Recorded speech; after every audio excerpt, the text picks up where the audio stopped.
Bonjour, bonjour à tous et à toutes. C'est un grand plaisir de vous accueillir à ce webinaire portant sur les fonds négociés en bourse à revenus fixes.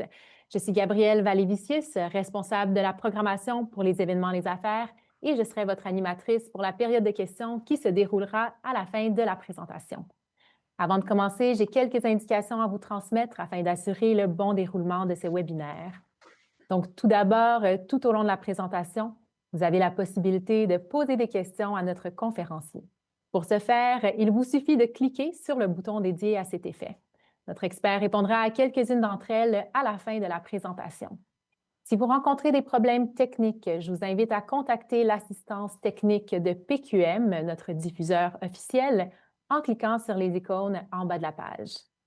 Événements Les Affaires est ravi d'accueillir notre partenaire BMO, Gestion mondiale d'actifs, pour ce webinaire intitulé Maîtriser les FNB à revenus fixes. Ce webinaire vous permettra d'approfondir vos connaissances sur les avantages des FNB obligatoires. Il vous apprendra aussi à réduire vos frais de gestion de portefeuille, à repérer le niveau de risque dans la portion de revenus fixes de votre portefeuille et à découvrir les outils qui vous aideront à simplifier votre portefeuille d'investissement. Ce webinaire, présenté par BMO Gestion mondiale d'actifs, est animé par un expert en investissement. Donc, nous sommes heureux d'accueillir Alain Desbiens, vice-président pour les FNB BMO. Alain compte plus de 30 ans d'expérience dans le domaine des services financiers. Expert financier chevronné et ancien courtier, il a sensibilisé les conseillers et les clients directs et institutionnels aux avantages des FNB dans le cadre de discussions individuelles et de présentations percutantes. Il est également actif sur plusieurs supports d'information et contribue à fournir des renseignements sur le secteur et les placements. Au cours de sa carrière, il a travaillé comme grossiste, directeur des ventes, directeur de succursale et conseiller en placement.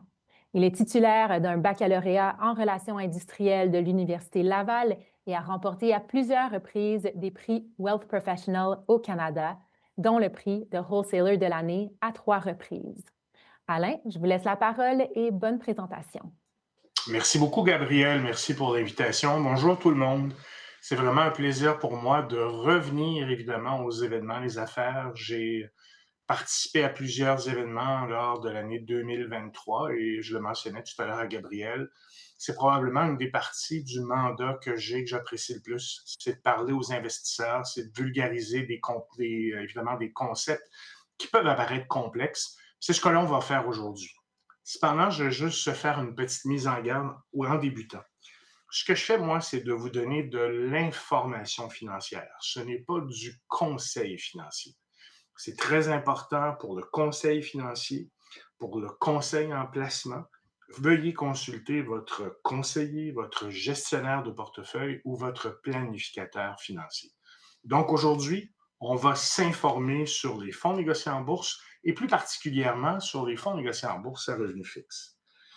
Et c'est vraiment mon souhait que l'information communiquée aujourd'hui devrait satisfaire tout le monde, aux novices, aux néophytes, ainsi qu'aux investisseurs professionnels. On débute le tout par un premier graphique. C'est un graphique qui est donné par la Nationale. Ils ont un département de recherche du côté des fonds négociés en bourse. C'est d'ailleurs le plus vieux au Canada. Et ce que l'on voit à chaque année, c'est qu'il nous montre un peu de quelle façon le secteur des FNB a progressé au Canada. Ce que vous voyez en premier, c'est que le premier FNB, évidemment, a été créé en 1999 au Canada. C'est d'ailleurs le premier FNB au monde. Peu de gens le savent, mais le secteur des fonds négociés en bourse, c'est dans notre ADN. Le premier FNB d'action au monde a été créé au Canada. Et on va parler des FNB de revenus fixes aujourd'hui. Les premiers FNB de revenus fixes aussi au monde ont été créés au Canada. Donc, il y a énormément d'expertise canadienne dans le secteur des fonds négociés en bourse. Pour ma part, Gabriel l'a mentionné tout à l'heure, ça fait plus de 30 ans que je suis dans le domaine de l'investissement, mais du côté des FNB, ça fait près de 15 ans. Et je suis entré dans le secteur des FNB en 2010. En 2010, il n'y avait que 4 fournisseurs de fonds négociés en bourse, moins de 50 milliards d'actifs sous gestion, moins d'une centaine de produits. À l'époque, BMO avait à peine un demi-milliard d'actifs sous gestion. Et vous voyez avec la ligne noire ici qu'évidemment, l'actif sous gestion a énormément progressé. De la période où j'étais là à aujourd'hui, on voit qu'aujourd'hui, le secteur, à la fin 2024, avait plus de 500 milliards d'actifs sous gestion. Juste dans les 10 dernières années, on est passé de 366 fonds négociés en bourse au Canada à plus de 1500 et la croissance des actifs est de 21 par année. Donc, ce qui veut dire que le secteur double à peu près chaque 3 ans et demi. C'est le secteur financier qui est le plus en croissance au Canada et dans le monde parce que les fonds négociés en bourse répondent à des besoins des trois grandes catégories d'investisseurs. En premier, les investisseurs institutionnels, donc les fonds de pension, les caisses de retraite, les gestionnaires de fonds communs, utilisent à l'intérieur de leur construction de portefeuille des fonds négociés en bourse. L'autre grande catégorie, c'est évidemment les conseillers en valeurs mobilières, les gestionnaires de portefeuille. Eux aussi utilisent, dans le cadre évidemment de la construction de leur portefeuille d'investissement, les fonds négociés en bourse. Et un segment qui s'est beaucoup développé dans les dernières années, c'est l'investisseur individuel au sein des firmes de courtage à escompte. Et lorsqu'on regarde ces trois grands segments-là, ben, ils se partagent le marché un tiers, un tiers, un tiers. Donc, le tiers des actifs des fonds négociés en bourse au Canada est détenu par les gestionnaires institutionnels. Le tiers des actifs est détenu par les gestionnaires conseillers en valeurs mobilières, gestionnaires de portefeuille, et l'autre tiers par les investisseurs qui détiennent des comptes de courtage à escompte. Donc, c'est un peu pour la croissance et ce que l'on voit de plus en plus, c'est que cette croissance-là, elle continue à accélérer. Lorsque j'ai commencé dans le domaine des fonds négociés en bourse, la part des fonds négociés en bourse par rapport aux fonds communs, c'était à peu près de 5.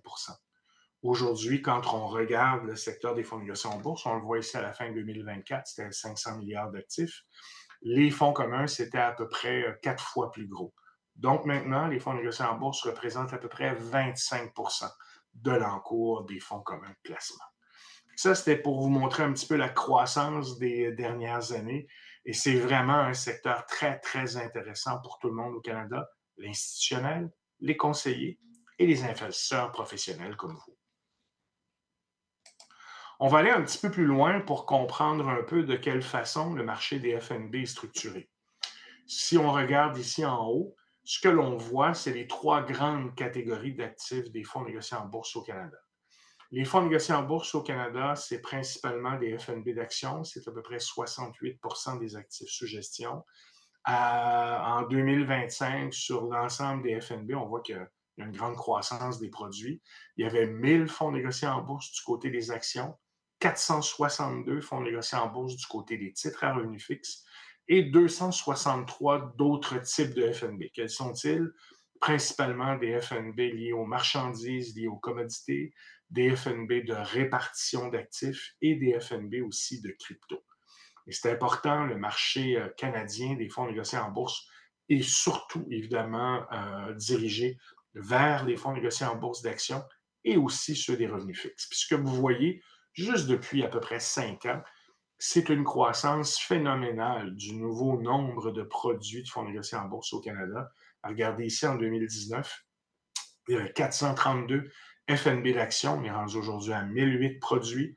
Il y avait 189 produits de FNB de revenus fixes. On est aujourd'hui à 462. Et les différents types d'autres FNB, on est passé de 76 à 263.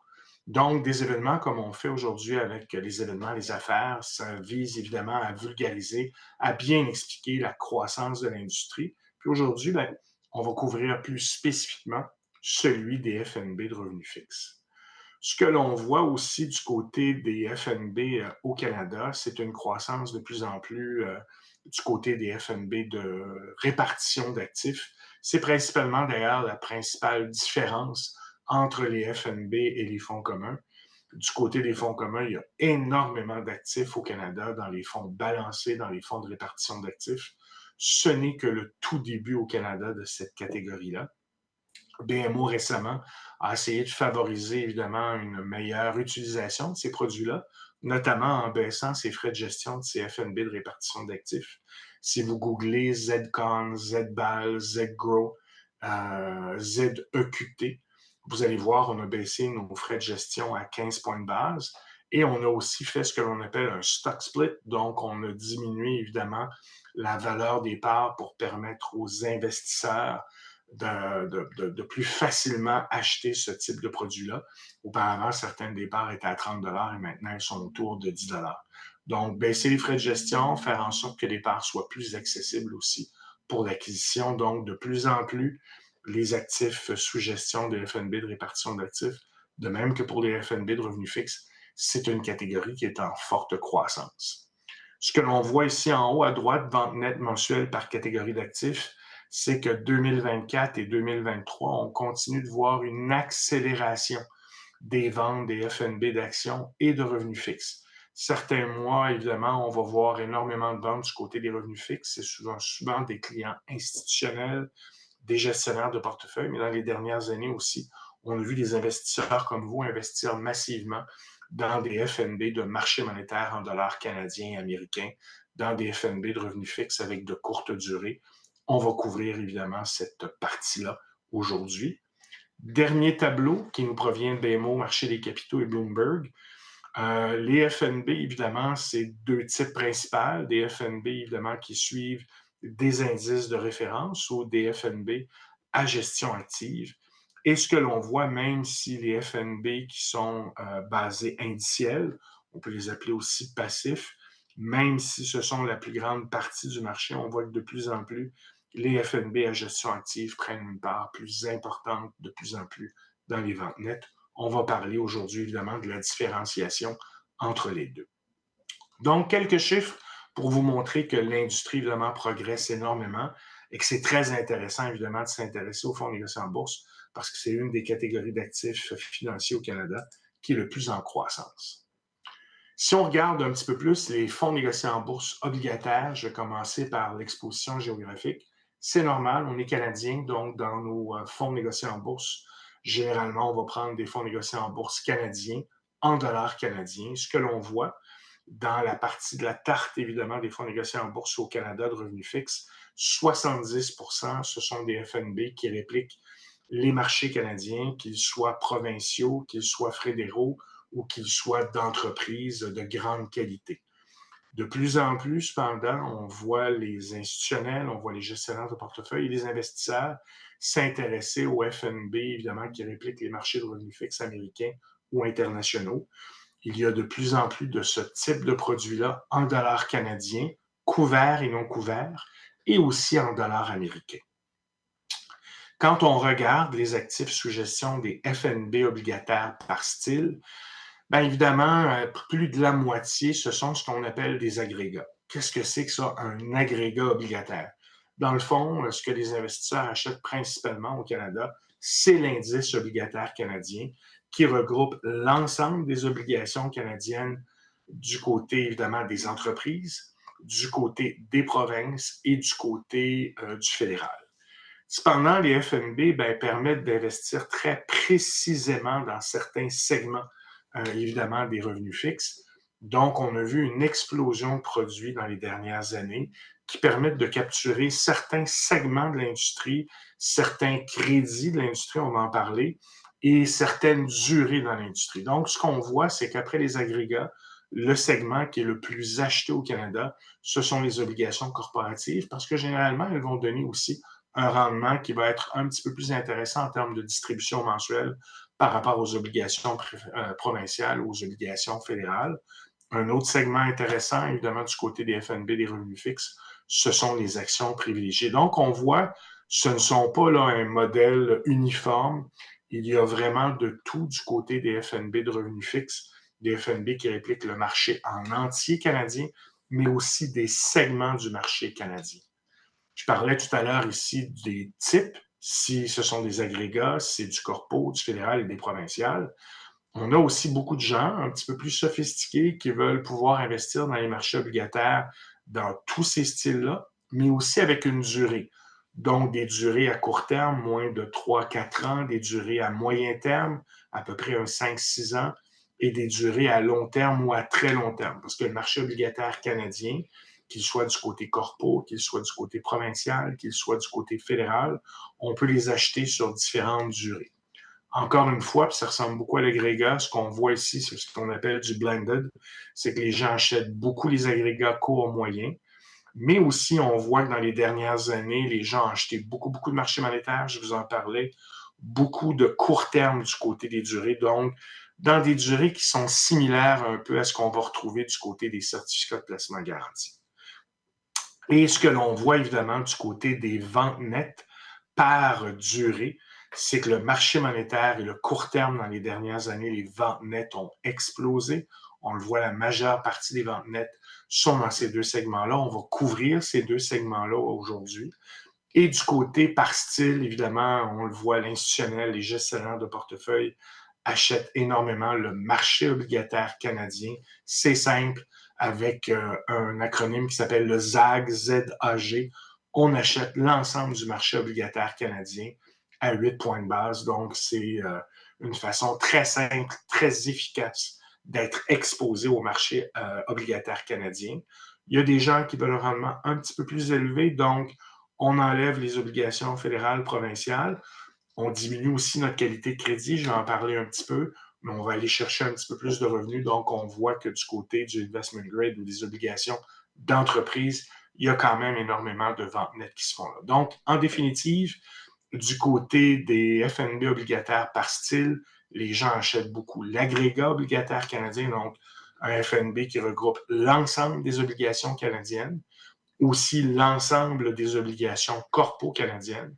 Mais du côté des durées, on voit qu'il y a eu énormément de ventes nettes du côté des FNB de marché monétaire et des FNB de court terme, parce que les rendements courants sont quand même intéressants dans ces deux catégories d'actifs-là par rapport à ce qu'on pourrait avoir, exemple, du côté d'un compte de banque ou ce qu'on peut avoir du côté de l'encaisse dans un compte de courtage à escompte. J'espère que je ne vais pas trop vite.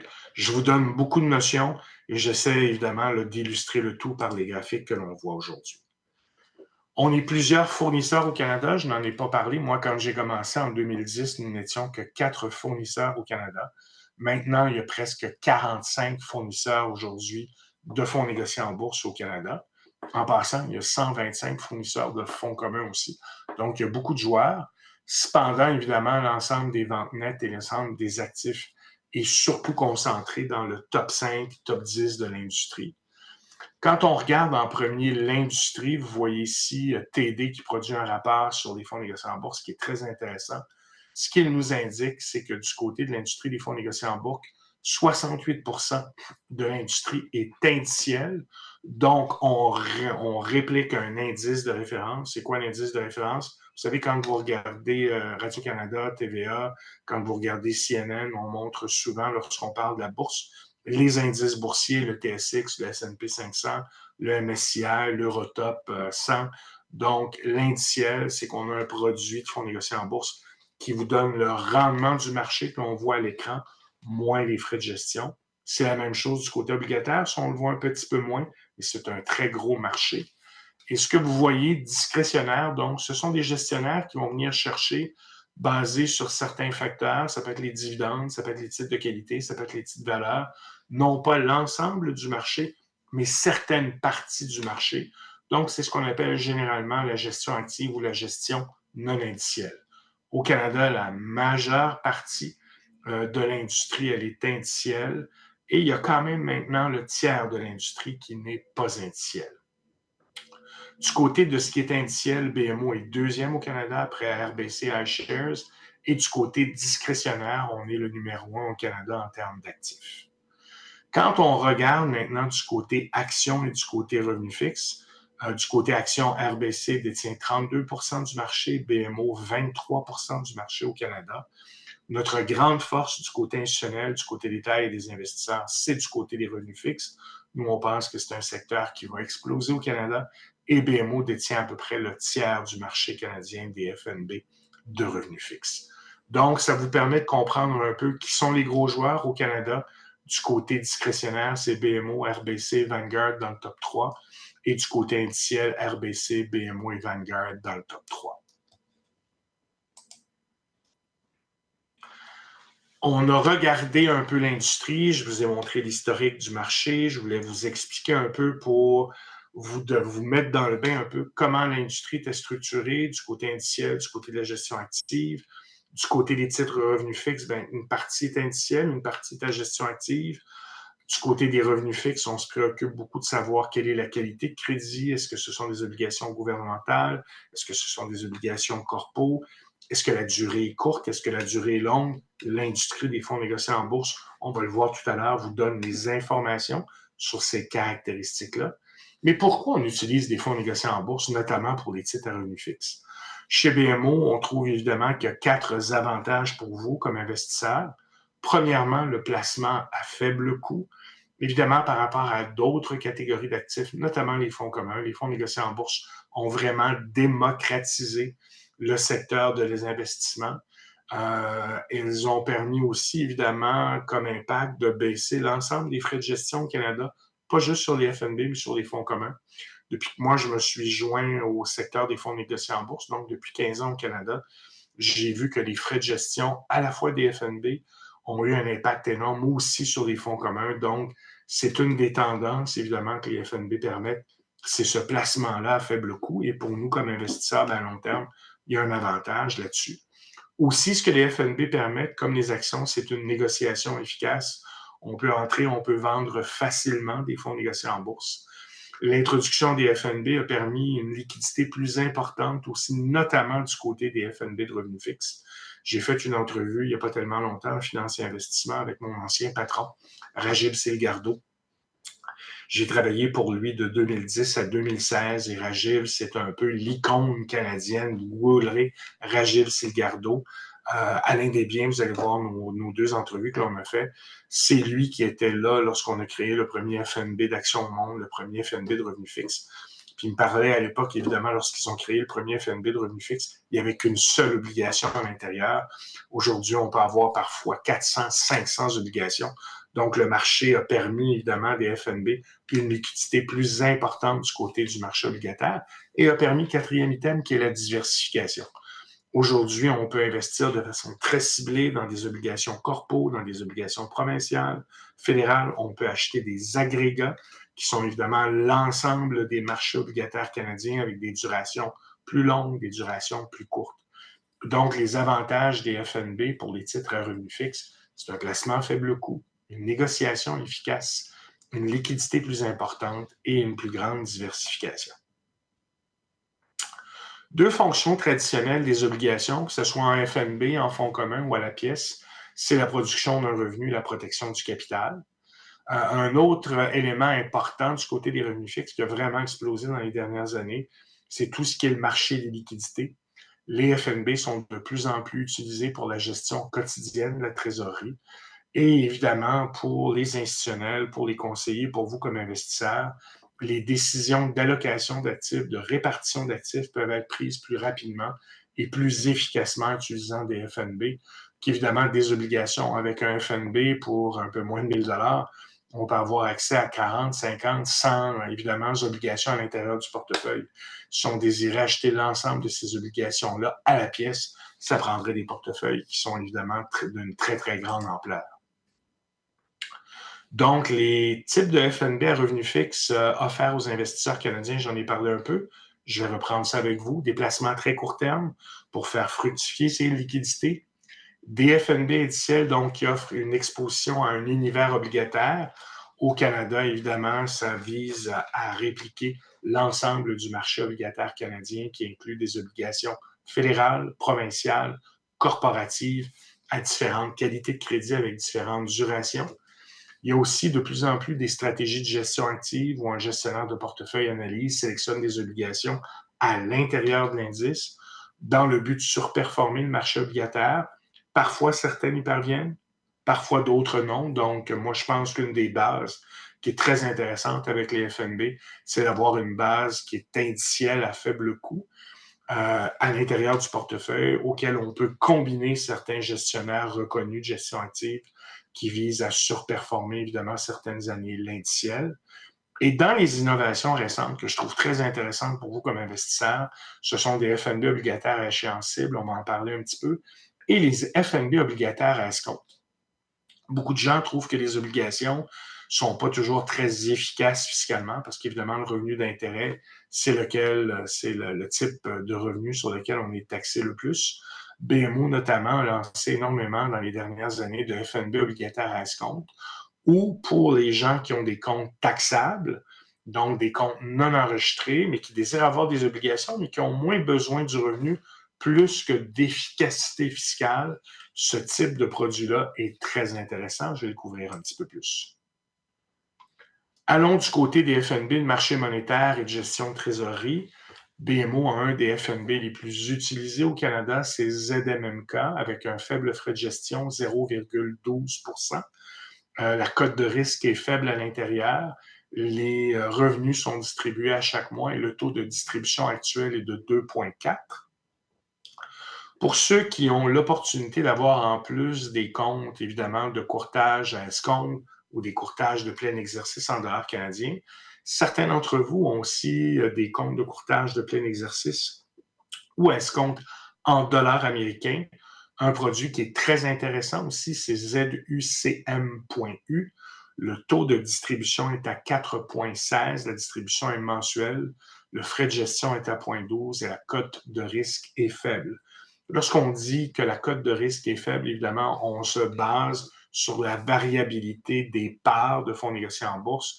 Et là, plus la cote de risque est faible, moins évidemment la part bouge avec le temps. Donc, on vise moins une appréciation de capital que l'on vise un revenu évidemment qui est beaucoup plus stable et une part qui est beaucoup plus stable. Donc, c'est ce que vous voyez ici. Ce que l'on vise, c'est la préservation du capital, notamment par l'investissement dans des titres très bien cotés qui offrent un niveau élevé de sécurité. De plus en plus, on voit des gens qui acceptent un petit peu plus de fluctuation, évidemment, de leur NAV, donc de la part, pour aller chercher un petit peu plus de revenus pour augmenter, évidemment, tout ce qui est le rendement de leur liquidité.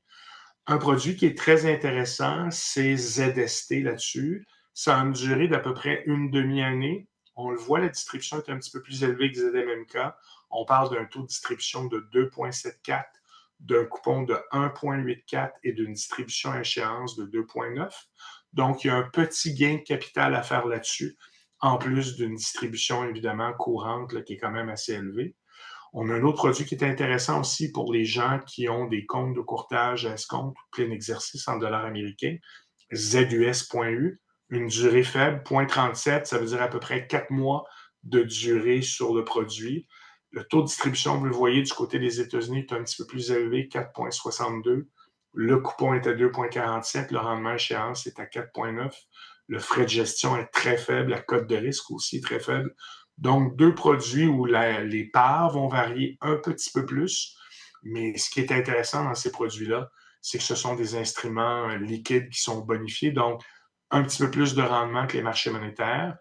Ce type de produit-là, dans un portefeuille où il y a beaucoup d'actions, évidemment un petit peu plus volatiles, ça permet de réduire le risque des portefeuilles. Comme elles sont à très court terme, il y a moins d'impact s'il y a des hausses de taux. La duration aussi, la faible duration, fait en sorte que c'est une faible sensibilité au taux d'intérêt. Donc, ce sont des produits, je vous l'ai montré tout à l'heure, qui sont allés chercher énormément de ventes nettes de la part des gestionnaires de portefeuille, des conseillers, des investisseurs, pour améliorer les rendements, évidemment, de leur liquidité à court terme. Donc, l'avantage des FNB de marché monétaire ultra court terme, une grande liquidité, aucune période d'immobilisation. Donc, on peut rentrer à l'intérieur des fonds négociés en bourse et ressortir dans 3 mois si on désire rentrer, exemple, dans le marché des fonds de revenus fixes avec une duration plus longue ou du côté du marché des actions. Donc, ce sont des outils qui sont de plus en plus utilisés pour augmenter le rendement des liquidités. Des innovations récentes, les fonds négociés en bourse obligataires à échéance cible, je vais vous en parler. Et je vous en ai parlé un petit peu des FNB obligataires à escompte pour leur plus grande efficacité fiscale. Commençons par les FNB d'obligations à échéance cible. Ce sont des solutions qui sont sorties évidemment pour donner aux conseillers, aux investisseurs, une alternative, notamment aux certificats de placement garanti, aux FNB de revenus fixes. Du côté de BMO, on a 3 FNB d'obligations de société canadienne qui visent la précision d'une obligation jumelée à la liquidité et à la diversification d'un FNB. Donc, c'est très liquide, on peut entrer, on peut sortir facilement. C'est diversifié à l'intérieur de ce type de produit-là. Il n'y a pas qu'une seule obligation. Il y a une variété d'obligations corporatives. Donc, à l'intérieur de ça, ce sont les obligations de corporations privées au Canada. On va regarder les codes de crédit, évidemment, à l'intérieur de ça. Elles sont de grande qualité. On a 3 produits. Un qui vise évidemment l'objectif 2027, son échéance est le 19 novembre 2027, une échéance du 24 novembre 2028 et une autre avec une échéance du 30 novembre 2029. Les rendements internes de ce type de produit-là, vous le voyez, déjà un petit peu plus élevés que le marché monétaire canadien, que ZST, ce que je vous montrais un petit peu plus tôt. On parle d'un rendement ici pour 2 ans de 3,14, 2 ans et demi à peu près. Ici pour 3 ans, parce que là, évidemment, on est en septembre 2025, pour un petit peu plus que 2 ans, un petit peu plus que 3 ans, 3,33 de rendement interne. Et pour à peu près 4 ans et 2-3 mois, un rendement interne de 3,60. C'est toujours la même chose du côté des FNB de revenus fixes. Plus on augmente notre durée, plus notre part va varier un petit peu plus. Mais ce que l'on vise, on le voit ici évidemment, c'est d'avoir un rendement interne qui est plus élevé que des effets, là, évidemment, comme le marché monétaire ou que ZST. Donc, dans les avantages de ce type de solution-là, dans les FNB d'obligations échéancibles, c'est une expérience qui va être similaire à celle des obligations, mais avec une plus grande diversification. Quand on achète une seule obligation, évidemment, on la garde jusqu'à échéance, mais il n'y a qu'une seule obligation. Les FNB d'obligations échéancibles, vous avez un panier d'obligations à l'intérieur, elles sont liquides. Les frais sont modiques. On parle de 0,15 de frais de gestion, c'est très, très faible. C'est diversifié, c'est un flux de trésorerie fiable sur une base trimestrielle. Et il y a un échelonnement. De plus en plus, ce que l'on voit, ce sont des gens qui vont diversifier leurs actifs avec ZXCO, ZXCP, ZXCC, donc ils vont varier leur échéance à l'intérieur de vos portefeuilles. Donc, une distribution trimestrielle, un portefeuille diversifié, les durées sont quand même faibles, on l'a vu tout à l'heure, 2 ans, 3 ans, 4 ans et 2 mois. Une transparence journalière sur les prix, une gestion professionnelle des placements très liquides avec des dates d'échéance fixes. Je vous en ai parlé un peu, je vais reculer juste pour vous les montrer. Vous le voyez tout à l'heure, on parle d'échéance fixe 19 novembre 2027, 24 novembre 2028, 30 novembre 2029. Donc, ce sont certaines de leurs caractéristiques et une certaine certitude du rendement à l'échéance, évidemment, à cause des rendements internes. Et évidemment, il y a des différences là, par rapport au certificat de placement garanti. Dans certains cas, ce n'est pas une distribution trimestrielle, c'est parfois une distribution qui peut être ou mensuelle avec un taux de rendement moindre ou annuel ou du rendement composé. Dans le cas des FNB d'obligations de Société canadienne, chaque 3 mois, il y a un revenu qui est versé. Quand on achète un CPG ou une obligation, ben, parfois, il n'y a pas nécessairement une diversification des produits. Il n'y a pas de transparence journalière des prix, il n'y a pas de gestion professionnelle. Généralement, on ne peut pas vendre notre certificat de placement garanti avant l'échange. Je sais que dans certains cas, dans certaines institutions financières avec pénalité, c'est permis. On peut vendre une obligation individuelle avant l'échéance. Ce n'est pas toujours aussi liquide, cependant, évidemment, qu'un panier de fonds communs d'obligations ou un panier d'FNB obligataire. Donc, il y a plusieurs caractéristiques différentes qu'on a rajoutées du côté des FNB d'obligations échéancibles qui, maintenant, de plus en plus deviennent une option de choix pour les investisseurs. Moi, je vois de plus en plus de gens qui gardent parfois certains placements garantis, mais qui vont combiner avec des fonds négociés en bourse d'obligations de sociétés canadiennes pour avoir des échéances diverses et évidemment des rendements potentiellement plus intéressants.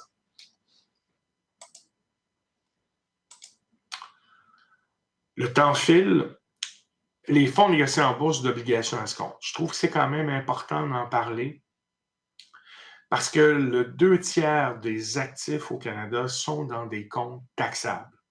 Je sais que c'est difficile à imaginer, mais pensez au marché québécois. Le marché québécois, c'est un marché de 1500 milliards d'actifs investissables.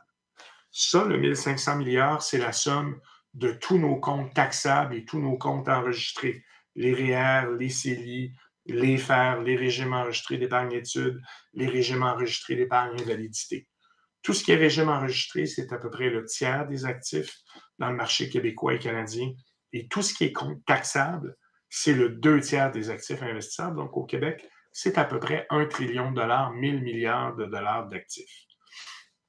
BMO, dans les dernières années, certains autres fournisseurs ont voulu offrir aux investisseurs canadiens des options pour demeurer dans le marché obligataire, sacrifier à court terme un peu de revenus mensuels ou trimestriels, mais pour que, évidemment, la distribution soit plus intéressante fiscalement.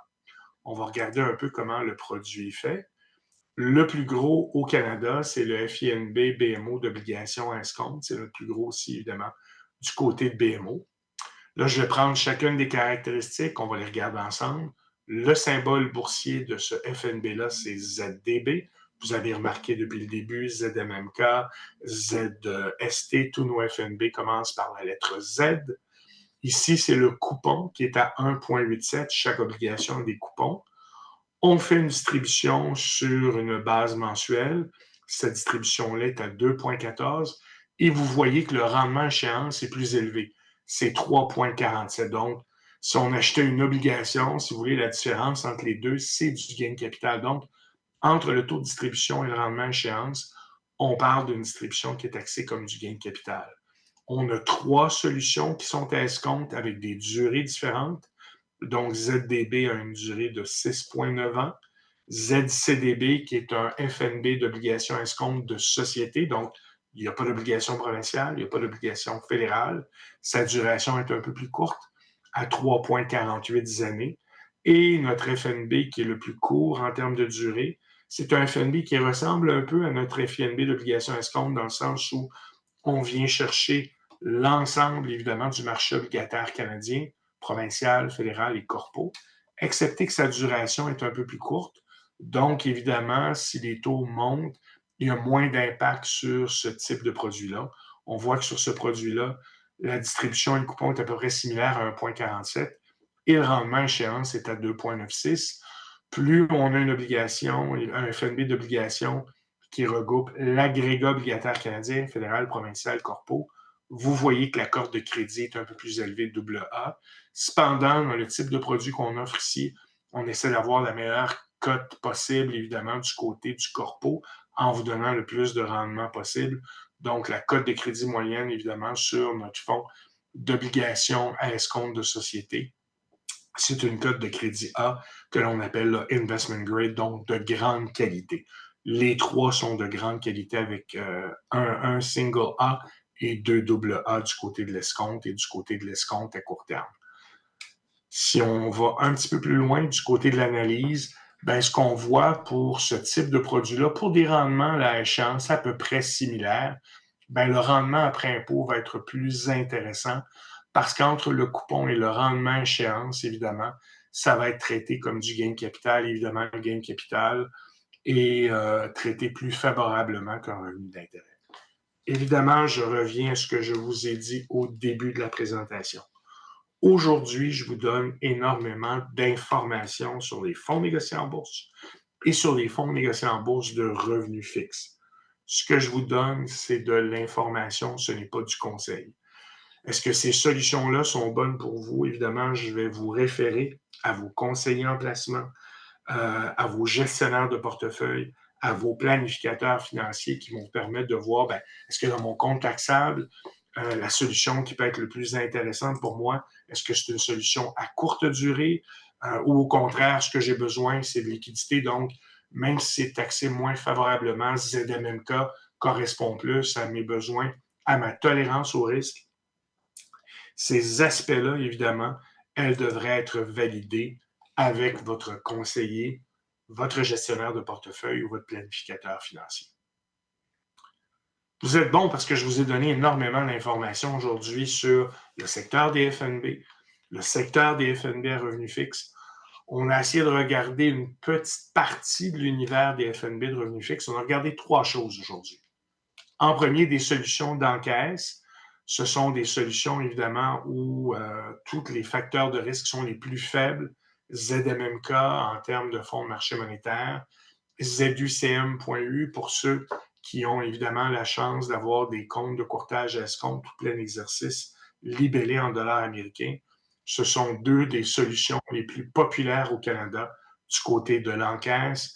Les coûts, évidemment, sont très faibles le rendement courant est très élevé par rapport aux solutions qui ressemblent à ça là, en termes d'encaisse. Une solution qui s'est développée beaucoup et que l'on va entendre de plus en plus parler et qui est une bonne alternative à l'échéance des certificats de placement garantis, ce sont les FNB échéancibles parce qu'elles gardent un rendement interne élevé jusqu'à l'échéance. On le voit, on parle d'échéance 2027, 2028, 2029. De plus en plus, ce que je vois, ce sont des gens qui combinent leurs certificats de placement garantis avec des FNB à échéance cible pour avoir une meilleure diversification de leurs produits et aussi une diversification de leur durée pour éviter que tout vienne dû, exemple cette année en 2025, où les taux d'intérêt sont un petit peu plus faibles qu'ils ne l'étaient peut-être quand vous avez pris certains certificats de placement garantis. Donc, une bonne alternative à l'échéance des CPG à combiner avec des CPG et d'autres types de titres à revenus fixes. Et encore une fois, pour ceux qui ont l'opportunité d'avoir des comptes de courtage à escompte ou des comptes de courtage de plein exercice ou des investissements dans des comptes taxables, donc à l'extérieur des régimes enregistrés, on a développé évidemment des solutions pour permettre une plus grande efficience fiscale pour les comptes non enregistrés, notamment avec ZST, notre FNB d'obligations à très court terme, ZSDB, notre FNB d'obligations à escompte à court terme. Vous vous rappelez qui regroupe des obligations corpo, provinciales, fédérales, mais avec une duration un petit peu plus courte. Notre ZDB, qui est encore une fois un FNB obligataire agrégat, mais où la duration va être un petit peu plus grande. Et pour ceux qui veulent avoir évidemment un petit peu plus de rendement courant, avec une cote de crédit qui est un petit peu moindre, donc seulement des obligations de société, mais quand même de grande qualité, on a le ZCDB, qui est notre FNB d'obligations à escompte de société. Si vous remarquez à l'intérieur de chacune de ces solutions-là, en aucun endroit, c'est marqué indiciel. Donc, l'ensemble de ces solutions-là de revenus fixes sont considérées chez nous comme non indicielles. Nous ne répliquons pas un indice avec l'ensemble de ces solutions-là. Ce que l'on vise, c'est de vous donner évidemment des expositions au marché avec des solutions d'encaisse, avec des solutions d'échéance cible ou avec des solutions d'obligations à escompte.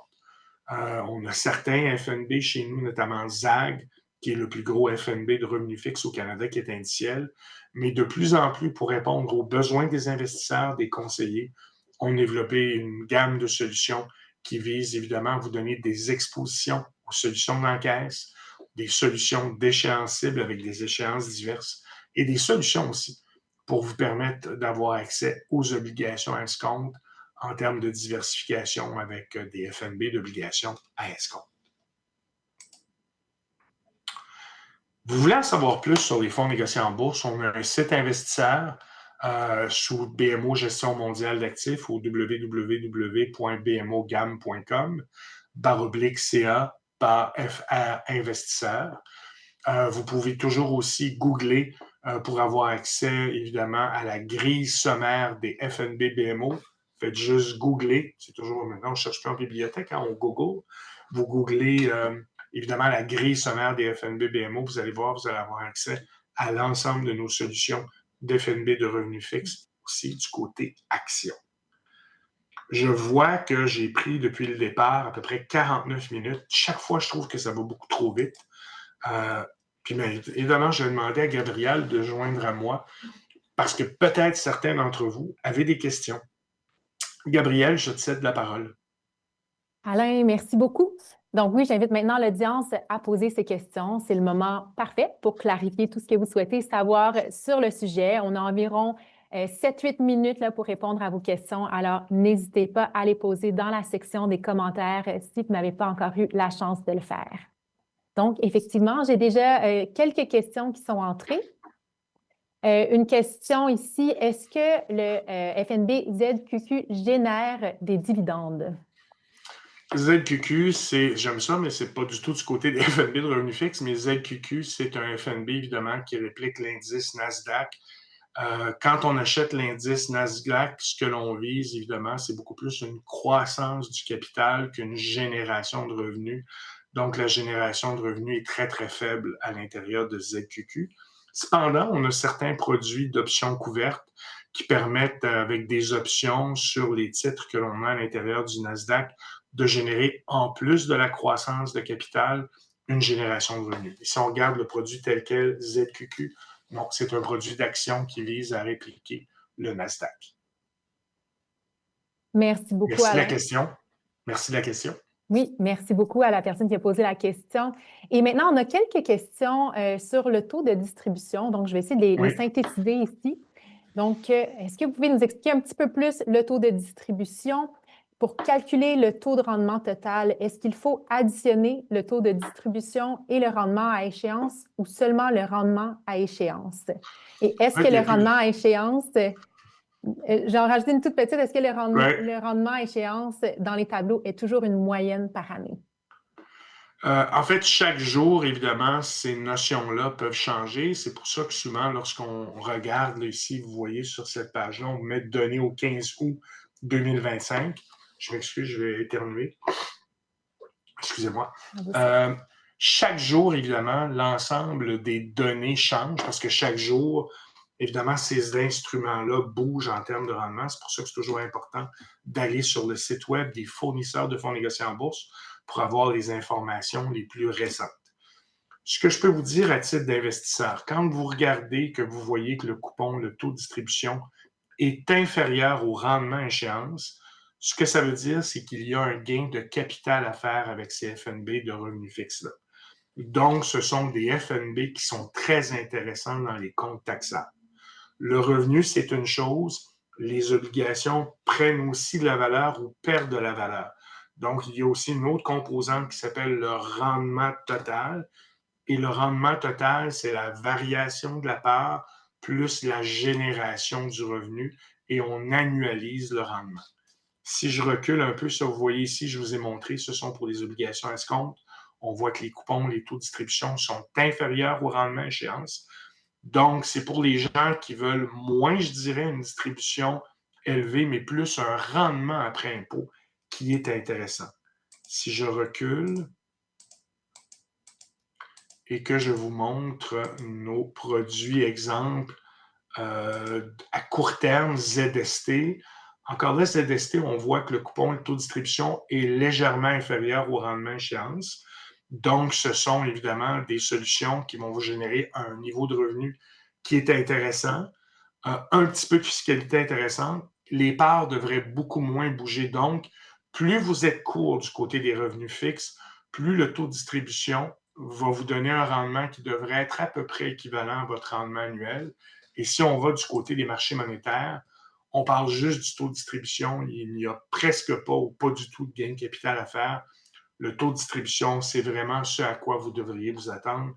Et la valeur des parts varie beaucoup moins. Donc, plus on est court, plus on est dans des marchés monétaires, plus le taux de distribution, c'est une bonne indication de ce que l'on devrait recevoir comme rendement annualisé. Plus on va vers des durations qui sont un petit peu plus longues. On le voit ici là, par rapport au marché monétaire, une demi-année, le quart d'une année, ou dans certains autres cas, comme du côté là, des FNB à échéance, des échéances un petit peu plus longues. À ce moment-là, évidemment, les NAV vont bouger un petit peu plus. On vise à la fois un rendement, si vous voulez, un petit peu plus élevé, mais aussi avec une NAV qui va bouger un petit peu plus, mais très important pour les gens. Quand vous regardez les informations sur les sites web des fournisseurs, regardez les coupons, regardez les taux de distribution. S'ils sont inférieurs au rendement à échéance, il y a un gain de potentiel, de gain de capital à faire à l'intérieur. L'autre chose, c'est vrai aussi, quand les coupons et les taux de distribution sont supérieurs au rendement à échéance, personnellement, ce sont des obligations ou des fonds négociés en bourse d'obligations ou des fonds communs d'obligations que je privilégierais surtout dans les comptes enregistrés. Parce que dans les comptes enregistrés, il n'y a pas de gain de capital. Ce qui est important, c'est le rendement total. Il n'y a pas de fiscalité. Le rendement est à l'intérieur de votre compte enregistré. Je sais que c'est beaucoup de notions. Encore une fois, c'est important d'aller voir votre conseiller, un planificateur financier, quelqu'un qui est dûment accrédité. Mais en termes d'information, si le coupon, si le taux de distribution est inférieur au rendement à échéance sur une base annualisée dans un compte taxable, c'est intéressant. Il va y avoir une composante de gain de capital et de revenus d'intérêt. Si à l'inverse, les coupons, les taux de distribution sont supérieurs au rendement échéance, sincèrement, préférablement, je pense qu'on devrait avoir ce type de solution-là plus dans des comptes enregistrés. Et pour ZMMK et tout ce qui est solution là, vraiment à court terme, ce sont des solutions qui sont faites évidemment pour remplacer ou à combiner avec des comptes, là, évidemment, d'encaisse. J'espère que c'est un peu simple. Je sais que c'est une grande explication, mais dans le domaine d'investissement, il n'y a pas une explication simple qui se donne en 5 secondes. Il y a une explication qui se donne avec beaucoup, évidemment, de texture. Et encore une fois, je ne vous connais pas chacun d'entre vous. Je ne connais pas vos besoins. Je n'ai pas fait de planification financière avec vous. Je ne suis pas accrédité pour faire ça. Je suis là pour donner de l'information sur les FNB. Vous le voyez, aujourd'hui, on a parlé de durée, on a parlé d'efficacité fiscale, on a parlé de combinaison avec des CPG, d'autres catégories d'actifs. Pour ce qui est de la composition du portefeuille, vraiment, je vous recommande beaucoup d'aller consulter un professionnel qui va vous donner une notion de conseil sur ces solutions-là qui sont effectivement très intéressantes, mais où parfois le choix de disposer de certains de ces actifs-là dans des comptes réels, dans des comptes non enregistrés, ben, on va augmenter l'efficacité fiscale en prenant certains types de FNB par rapport à d'autres types de FNB. Merci beaucoup, Alain. Merci pour cette réponse qui est Oui, très bien vulgarisée. Ici, on a une j'espère, question. j'espère. Oui, absolument. Est-ce qu'il y a un endroit où on peut trouver une liste de l'ensemble des 1500 FNB disponibles au Canada? Oui, sur le site de CETFA. C'est l'Association canadienne des fournisseurs de fonds négociés en bourse. Sur le site de BMO, vous allez avoir aussi beaucoup de logiciels sur les fonds négociés en bourse destinés pour les investisseurs, où vous allez avoir accès à l'information sur les fonds négociés en bourse, évidemment BMO, mais de l'information aussi sur d'autres fournisseurs. Et par l'entremise de votre courtier escompteur ou courtier de plein exercice, vous pouvez leur demander aussi d'avoir accès à ces listes-là. Merci beaucoup. Je vais prendre un petit moment pour parler d'un événement qui arrive le 25 octobre au centre-ville de Montréal parce que vous y participez, Alain Desbiens, comme conférencier. Donc, cet événement, c'est le Forum Investir. C'est une première édition chez Les Affaires d'un forum sur l'investissement et la gestion de patrimoine. Donc, c'est ouvert à tous et à toutes. Les billets sont en vente maintenant, donc c'est certain que je vous invite à faire un tour sur le volet événements de la page web des affaires. Et Alain, j'aimerais vous demander de nous parler un petit peu de ce dont vous allez partager à ce forum-là, si vous voulez bien. Merci beaucoup, Gabriel. Bien, évidemment, aujourd'hui, vous le voyez, j'ai essayé de vous donner un aperçu de ce qui se passe du côté des FNB et des FNB de revenus fixes. C'est tellement large et une heure passe tellement rapidement. Ce que j'aime beaucoup du concept de la journée, c'est que, bon, chacun d'entre nous, on va faire une présentation d'une trentaine de minutes. Dans mon cas, j'ai essayé évidemment de parler aux différentes personnes qui vont être dans la salle, parce qu'à chaque fois qu'on fasse un webinaire comme aujourd'hui, ou lorsqu'on fait des grandes présentations, il y a des gens qui ont des buts différents, qui ont un niveau de connaissance différent. Parfois, ce sont des épargnants, parfois, ce sont des investisseurs professionnels. Donc, je vais parler de 4 types de solutions qu'on trouve du côté des fonds négociés en bourse. Une qui, je pense, là, évidemment, est un must pour beaucoup d'entre vous, que sont les FNB de répartition d'actifs. J'en ai parlé tout à l'heure, les ZCON, les ZBAL, les ZGROW, les EQT. Si vous googlez ces solutions-là, vous allez voir, ça a été couvert beaucoup, beaucoup dans la presse financière. Ce sont des FNB de répartition d'actifs où vous avez une diversification dans des FNB de revenus fixes d'actions canadiennes, américaines et internationales. Les frais de gestion sont très, très faibles, donc je vais couvrir cette partie-là lors de la présentation. Je le mentionnais, il y a le 2 tiers des actifs au Canada qui sont dans des comptes taxables. Aujourd'hui, on a parlé des fonds négociés en bourse d'obligations à escompte, les ZST, les ZSDB, les ZCDB et les ZDB. On a aussi du côté des actions, des FNB de dividendes, des FNB d'options couvertes qui génèrent des revenus qui sont très intéressants dans les comptes taxables. Encore une fois, c'est quelque chose que je vais couvrir dans la conférence. La troisième partie, c'est qu'il y a des gens qui veulent de la croissance. Ils ne veulent pas d'encaisse nécessairement, ou bon, ils sont déjà bien couverts, mais ils veulent pouvoir prendre évidemment des positions dans des segments du marché. Donc, je vais parler un peu des FNB sectoriels qui permettent d'être présents dans les différents segments de marché du côté des institutions financières. Donc, si je veux une exposition dans les banques ou si je veux une exposition à long terme dans les infrastructures. On sait que dans les prochaines années, notamment avec ZGI, on peut vouloir avoir accès à tout ce qu'il va y avoir comme investissement massif dans les infrastructures. Donc, c'est ce que nous permettent les FNB sectoriels, c'est d'investir de façon très précise pour générer plus de revenus avec des titres bancaires, des titres financiers, des titres d'utilité, être plus défensif avec des titres dans le secteur de la santé ou avoir des actifs qui sont corrélés de façon moindre avec les actions et les revenus fixes, notamment avec des titres d'infrastructure. Fait que ça sera le troisième sujet, évidemment. Et le quatrième sujet, les fonds négociés en bourse ont encore un gros travail de vulgarisation, d'information à faire.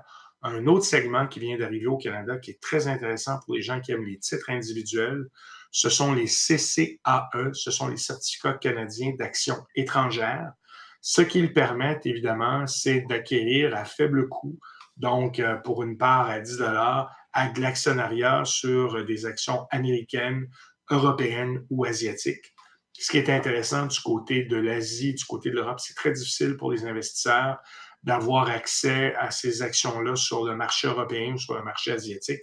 Donc, ce que l'on amène avec ce type de solution-là, c'est la capacité d'avoir accès à des actions étrangères à très faible coût. Donc, on peut acheter un panier de 100 actions étrangères avec les CCAE pour moins de 1 000 alors que parfois, certaines de ces actions-là, si on les achète sur les marchés étrangers, elles se transigent elles-mêmes à 1 000 Donc, 4 sujets, les répartitions d'actifs, la génération de revenus intéressants dans les comptes taxables à partir des actions, de la croissance à partir des FNB sectoriels et un segment qui est tout nouveau, celui évidemment des certificats canadiens d'actions étrangères. Et dans la journée, je vais être là. Si certains d'entre vous sont présents, évidemment, venez me saluer. On pourra jaser un petit peu plus de ce qu'on a parlé aujourd'hui du côté des FNB de revenus fixes et des sujets que je vais couvrir lors de la conférence. Puis, très important, avant que je recède la parole à Gabriel, on fait ça pour vous, évidemment, ce type de webinaire-là. Donc, s'il vous plaît, ne soyez pas avare de vos commentaires, de vos feedbacks sur la présentation aujourd'hui, sur ce que vous voulez voir plus, sur ce que vous voulez voir moins. Je le répète, on essaie de parler à l'ensemble d'entre vous, ceux qui ont besoin de beaucoup de vulgarisation, ceux qui ont besoin d'informations un petit peu plus poussées. Donc, vos commentaires vont être très appréciés. Puis, on va se revoir en novembre lors d'un autre, évidemment, webinaire. Je vous recède la parole, Gabriel. Merci beaucoup, Alain. On a hâte de vous retrouver là, le 25 octobre et je tiens à préciser que c'est un samedi. Donc, c'est vraiment ouvert à tous et à toutes et à tout niveau d'expérience aussi en investissement. Donc, on est déjà à la fin du webinaire. Merci beaucoup, Alain, d'avoir partagé vos connaissances et votre expertise avec nous aujourd'hui. Et juste à voir les commentaires qu'on a reçus, on était plusieurs à apprécier cette heure passée en votre compagnie. Merci beaucoup. Merci beaucoup, Alain. Et à vous, au bureau et à la maison, merci pour votre présence et pour vos questions. Si vous souhaitez poursuivre la discussion, donc vous pouvez le faire en contactant BMO Gestion mondiale d'actifs. Et dans les prochains jours, vous recevrez un lien par courriel pour revoir ce webinaire en différé.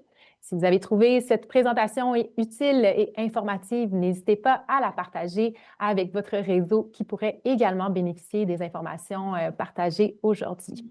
Et cette présentation sera disponible pour une période de 6 mois sur notre page Web. Et finalement, on vous invite à remplir le questionnaire de satisfaction pour ce webinaire en cliquant simplement sur le bouton correspondant à l'écran. Et vos commentaires sont précieux pour nous aider à améliorer nos futurs événements et répondre à vos besoins. Alors, restez à l'affût de nos prochains webinaires à venir et encore une fois, merci et bonne journée.